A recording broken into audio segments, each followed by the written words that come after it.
ಪ್ರೀತಿಯ ಮಿತ್ರರಿಗೆ ಮಧುಮಾಲಾ ಧ್ವನಿಸಿರಿ ಯೂಟ್ಯೂಬ್ ಚಾನಲ್ಗೆ ಆತ್ಮೀಯ ಸ್ವಾಗತ. ಕ್ಷಮಯ ಧರಿತ್ರಿ ಸಂಚಿಕೆ 25. ತಂದೆ ತೀರಿಕೊಂಡ ಹಲವು ದಿನಗಳ ಬಳಿಕ ಕ್ಷಮ ಪುನಃ ಶಾಲೆಯತ್ತ ಮುಖ ಮಾಡಿದ್ದಳು. ಸದ್ಯ ಇವತ್ತಾದ್ರೂ ಬಂದ್ರಲ್ಲ ಬಿಡಿ, ನಿಮ್ಮ ಮುಖದಲ್ಲಿನ ನಗು ನೋಡ್ತಾ ಇದ್ರೆ ಇವತ್ತಿನಿಂದ ನೀವು ರಜೆ ತೆಗೆದುಕೊಳ್ಳೋದಿಲ್ಲ, ಇನ್ನೂ ನೀವು ಹುಷಾರಾದ ಹಾಗೆ ಲೆಕ್ಕ. ನನ್ನ ಮಾತು ಸರಿ ತಾನೆ? ಅವಿನಾಶನನ್ನು ಛೇಡಿಸುತ್ತಿದ್ದ ಪಂಕಜಾಳ ಕಣ್ಣುಗಳು ಅವನನ್ನೇ ದುರುಗುಟ್ಟಿಕೊಂಡು ನೋಡುತ್ತಿದ್ದ ಮೇರಿಯತ್ತ ಹೊರಳಿತು. ಮೇರಿ ಮೇಡಮ್, ಇಲ್ಲಿ ಯಾರೋ ಒಬ್ಬರಿಗೆ ಹೊಟ್ಟೆಯಲ್ಲಿ ಬೆಂಕಿ ಬಿದ್ದ ಹಾಗೆ ಕಾಣ್ತಾ ಉಂಟು. ಅವರು ಸ್ವಲ್ಪ ಫ್ಯಾನಿನ ಕೆಳಗೆ ಕುಳಿತುಕೊಂಡ್ರೆ ಒಳ್ಳೆಯದು ಎಂದಳು. ಮೇರಿಯ ಕೆಂಪಾದ ಕಣ್ಣುಗಳು ಅವಿನಾಶನನ್ನು ತಿನ್ನುವಂತೆ ನೋಡುತ್ತಿತ್ತು. ಎಷ್ಟೋ ಬಾರಿ ನುಲಿಯುತ್ತಾ ಮಾತನಾಡಿ ಅವಿನಾಶನ ಮೈ ಮೇಲೆ ಬೀಳಲು ಪ್ರಯತ್ನಿಸುತ್ತಿದ್ದ ಮೇರಿಯನ್ನು ಅವಿನಾಶನೇ ಬೇಕೆಂದೇ ದೂರವಿರಿಸುತ್ತಿದ್ದ. ಕಳೆದೆರಡು ವಾರಗಳಿಂದ ಅವನು ಸರಿಯಾಗಿ ಶಾಲೆಗೆ ಬರದೇ ಇದ್ದುದರಿಂದ ಅವನನ್ನು ನೋಡುವ ತವಕದಲ್ಲಿದ್ದ ಮೇರಿಗೆ ಇಂದು ಕೂಡ ಅವನ ವರ್ತನೆ ಬೇಸರ ತರಿಸಿತ್ತು. ಪಂಕಜ ಮೇಡಮ್, ನೀವು ಯಾರಿಗೆ ಈ ರೀತಿ ಹೇಳ್ತಾ ಇದ್ದೀರಾ ಅಂತ ನನಗೂ ಅರ್ಥ ಆಗ್ತದೆ. ನಾನೇನು ಅಷ್ಟೊಂದು ದಡ್ಡಿಯಲ್ಲ. ಮೇರಿ ಹುಸಿ ಮುನಿಸು ತೋರಿದಳು. ಈ ಹಿಂದೆ ಅವಿನಾಶನು ಕೂಡ ಮೇರಿಯ ಸೌಂದರ್ಯಕ್ಕೆ ಆಕರ್ಷಿತನಾಗಿ ಅವಳೊಂದಿಗೆ ಸಲುಗೆಯಿಂದ ವರ್ತಿಸಿದ್ದ. ಆದರೆ ಸಹಜ ಸುಂದರಿ ಕ್ಷಮಾಳನ್ನು ಕಂಡಾಗಿನಿಂದ ಕೆಲ ದಿನಗಳಿಂದ ಮೇರಿಯ ಹಿಂದೆ ಸುತ್ತುತ್ತಿದ್ದ ಅವಿನಾಶನ ಮನಸ್ಸು ಕ್ಷಮಾಳಿಗೆ ಮಾರು ಹೋಗಿತ್ತು. ಮೇರಿ ಬೇಸರಿಸಿಕೊಂಡದ್ದನ್ನು ನೋಡಿಯೂ ತನಗೂ ಅದಕ್ಕೂ ಸಂಬಂಧವೇ ಇಲ್ಲವೆಂಬಂತೆ ಇತ್ತ ತನ್ನ ಕಾರ್ಯದಲ್ಲಿ ನಿರತಳಾಗಿದ್ದ ಕ್ಷಮಾಳನ್ನೇ ದಿಟ್ಟಿಸಿ ನೋಡುತ್ತಿದ್ದ ಅವಿನಾಶ, ಕ್ಷಮಾ ಮೇಡಮ್, ಅವತ್ತು ನಾನು ನಿಮ್ಮನೆಗೆ ಬಂದು ನಿಮಗೆ ತೊಂದರೆ ಕೊಟ್ಟೆ. ನಿಮ್ಮ ತಾಯಿ ಸರಿಯಾಗಿ ನನ್ನ ಬಳಿ ಮುಖ ಕೊಟ್ಟು ಮಾತನಾಡದಿದ್ದಕ್ಕೆ ಕಾರಣ ನನಗೆ ತಿಳಿದಿರಲಿಲ್ಲ.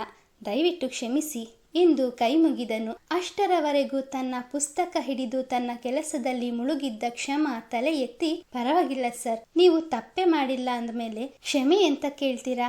ನಾನು ಕೂಡ ಅವತ್ತು ನೀವು ನಮ್ಮ ಮನೆಗೆ ಮೊದಲ ಬಾರಿಗೆ ಬಂದಿದ್ದೀರಿ ಅನ್ನೋದನ್ನು ಮರೆತು ನಿಮ್ಮನ್ನು ನಿಷ್ಠುರವಾಗಿ ನೋಡಿದೆ. ನನ್ನನ್ನು ಕ್ಷಮಿಸಿ. ಅವಳು ಮಾತು ಮುಗಿಸುವುದರೊಳಗಾಗಿ ಶಾಲೆಯ ಬೆಲ್ಲು ರಿಂಗಣಿಸಿತು. ಎಲ್ಲರೂ ತಮ್ಮ ತಮ್ಮ ಪುಸ್ತಕಗಳನ್ನು ಹಿಡಿದು ತರಗತಿಗೆ ನಡೆದರು. ಆಸೆ ಕಣ್ಣುಗಳಿಂದ ಕ್ಷಮಾಳನ್ನೇ ದಿಟ್ಟಿಸುತ್ತಿದ್ದ ಅವಿನಾಶನನ್ನೊಮ್ಮೆ ದುರುಗುಟ್ಟಿಕೊಂಡು ನೋಡಿದ ಮೇರಿ ಕೈಯಲ್ಲಿ ಪುಸ್ತಕ ಹಿಡಿದು ತನ್ನ ತರಗತಿಯತ್ತ ಧರಧರನೆ ಹೆಜ್ಜೆ ಹಾಕಿದಳು. ಇದೆಲ್ಲವನ್ನು ಗಮನಿಸಿಯೂ ಗಮನಿಸಿದಂತೆ ಅವಿನಾಶ ಇದ್ದರೆ ಇದಕ್ಕೂ ತನಗೂ ಸಂಬಂಧವೇ ಇಲ್ಲವೆಂಬಂತೆ ಕ್ಷಮ ಬಹಳ ದಿನಗಳಿಂದ ಅಗಲಿದ್ದ ತನ್ನ ವಿದ್ಯಾರ್ಥಿಗಳನ್ನು ಕಾಣಲು ಸಂತೋಷದಿಂದ ತರಗತಿಯ ಕೋಣೆ ಹೊಕ್ಕಳು.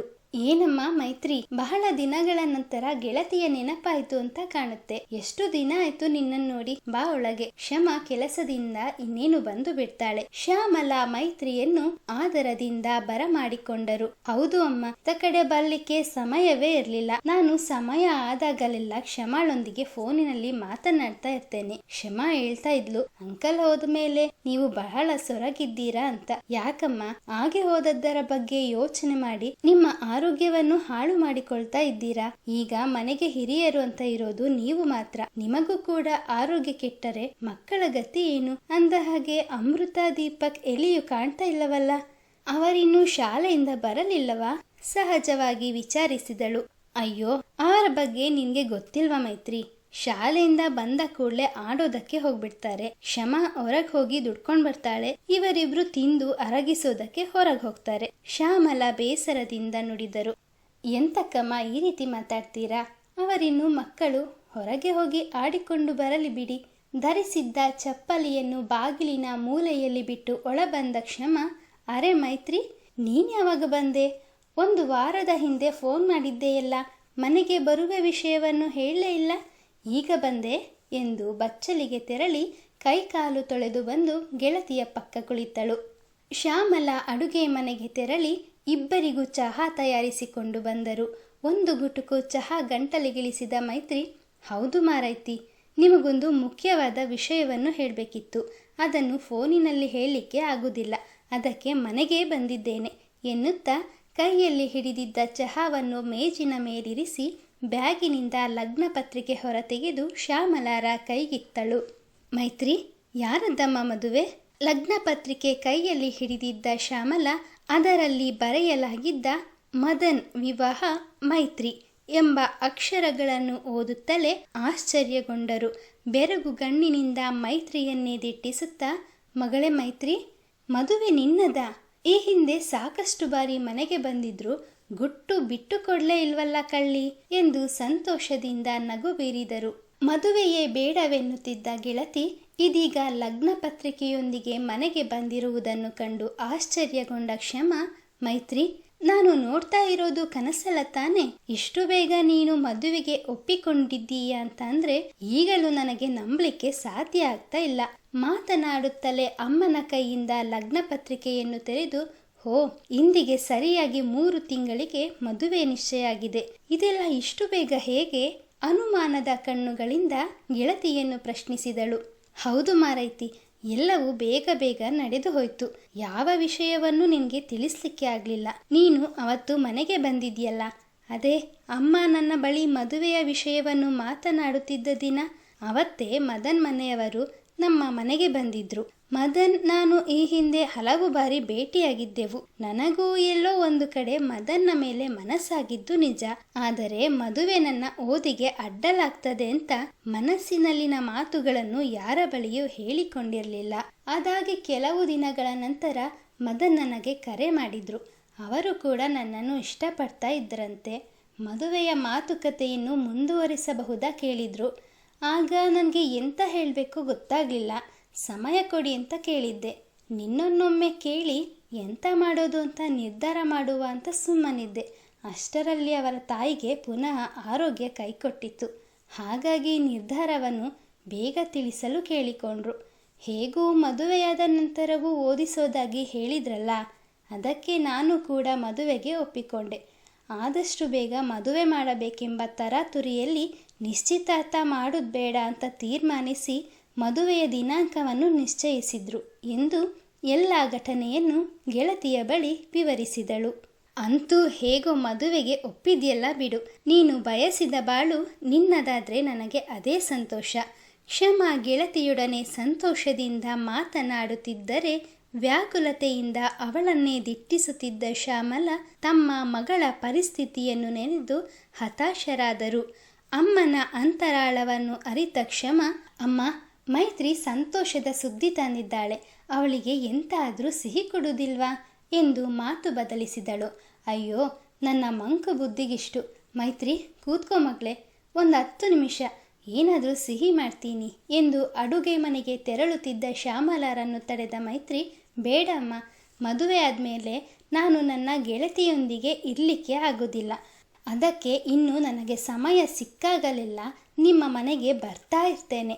ನೀವು ಸಾಕು ಮಾರೈತಿ, ತಿಂದು ತಿಂದು ಬೋಂಡದ ತರಹ ಊದಿಕೊಳ್ಬೇಡ ಎನ್ನುವವರೆಗೂ ತಿಂತಾನೇ ಇರ್ತೇನೆ.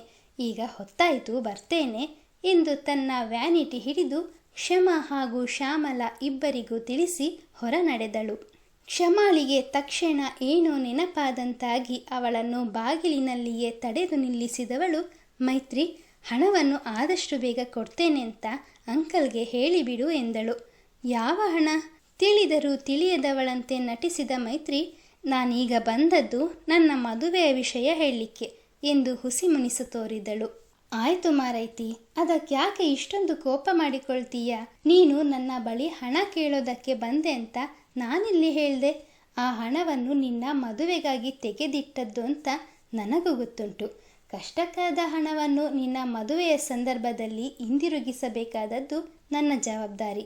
ಇದೇ ಹಣವನ್ನು ಬೇರೆ ಯಾರ ಬಳಿಯಾದರೂ ಸಾಲ ಪಡೆದಿದ್ರೆ ಅದಕ್ಕೆ ದುಪ್ಪಟ್ಟು ಬಡ್ಡಿ ಕೊಟ್ಟು ಸಾಕಾಗಿ ಹೋಗ್ತಿತ್ತು.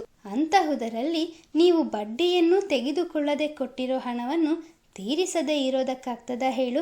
ನೀನೇನೋ ಬೇಡ ಅನ್ನಬಹುದು, ಆದರೆ ಇಷ್ಟು ಹಣವನ್ನು ಸಂಪಾದನೆ ಮಾಡಲಿಕ್ಕೆ ನಿನ್ನ ತಂದೆ ಎಷ್ಟು ಕಷ್ಟಪಟ್ಟಿರಬಹುದು ಅಂತ ನನಗೂ ಅರ್ಥ ಆಗ್ತದೆ. ನನಗೆ ಬರುತ್ತಿರೋ ಸಂಬಳದಲ್ಲಿ ಮನೆಯ ಖರ್ಚನ್ನು ಕಳೆದು ಈಗಾಗಲೇ ಒಂದಿಷ್ಟು ಹಣವನ್ನು ಕೂಡಿಸಿಟ್ಟಿದ್ದೇನೆ. ಇನ್ನು ನಿನ್ನ ಮದುವೆಗೆ 3 ತಿಂಗಳು ಉಂಟು. ಅಷ್ಟರೊಳಗೆ ಮಿಕ್ಕ ಹಣವನ್ನು ಕೊಟ್ಟು ಬಿಡ್ತೇನೆ. ಕ್ಷಮ ನಿರ್ವಿಕಲ್ಪದಿಂದ ಹೇಳಿದಳು. ತನ್ನ ಮದುವೆಗೆ ಎಂದು ಕೂಡಿಟ್ಟಿದ್ದ ಹಣವನ್ನು ತಾನೇ ತನ್ನ ಗೆಳತಿಗೆ ನೀಡಿ ಈಗ ಅವಳ ಕಷ್ಟ ತಿಳಿದು ಕೂಡ ಹೇಗೆ ಕೇಳುವುದೆಂದು ತಿಳಿಯದೆ ಮನೆಯಲ್ಲಿ ಮದುವೆಯ ವಿಷಯ ಪ್ರಸ್ತಾಪವಾದಾಗಿನಿಂದ ಹಣಕ್ಕಾಗಿ ಏನು ಮಾಡುವುದೆಂದು ಪೇಚಾಡುತ್ತಿದ್ದ ತಂದೆ ತಾಯಿಯ ಮನಸ್ಸಿಗೆ ಸಮಾಧಾನ ಹೇಳಲಾಗದೆ ಒದ್ದಾಡುತ್ತಿದ್ದ ಮೈತ್ರಿಗೆ ಗೆಳತಿಯ ಮಾತುಗಳನ್ನು ಕೇಳಿ ಏನು ಹೇಳಬೇಕೋ ತಿಳಿಯಲಿಲ್ಲ. ಕ್ಷಮ, ನನಗೆ ಎಂತ ಹೇಳಬೇಕೋ ತೋಚ್ತಾ ಇಲ್ಲ. ಈಗ ನೀನು ಕೊಡಲಿರುವ ಹಣ ನನ್ನ ಮದುವೆಗೆ ಬಹಳ ಮುಖ್ಯ ಅನ್ನೋದನ್ನು ನಾನು ಹೇಗೆ ಹೇಳೋದು? ನಿನ್ನನ್ನು ಇಕ್ಕಟ್ಟಿಗೆ ಸಿಲುಕಿಸಿದೆ, ಕ್ಷಮಿಸು ಎಂದು ಕಣ್ತುಂಬಿಕೊಂಡಳು. ಛೇ, ಯಾಕೆ ಇಷ್ಟೊಂದು ದುಃಖ ಪಡ್ತೀಯಾ? ನಿನಗೀಗ ಮದುವೆ ಫಿಕ್ಸ್ ಆಗದೇ ಇದ್ದಿದ್ರು ಇನ್ನೊಂದು 2 ತಿಂಗಳಲ್ಲಿ ಹಣವನ್ನು ಕೊಡ್ತಿದ್ದೆ. ನೀನು ಹೀಗೆ ಹತ್ತು ಸೊರಗಿದ್ರೆ ನಿನ್ನ ಪತಿದೇವರು ನನ್ನನ್ನು ತರಾಟೆಗೆ ತೆಗೆದುಕೊಳ್ತಾರೆ ಅಷ್ಟೇ ಎಂದು ಛೇಡಿಸಿದಾಗ ಮೈತ್ರಿಯ ಸೊರಗಿದ ಕಣ್ಣುಗಳು ಅರಳಿದವು.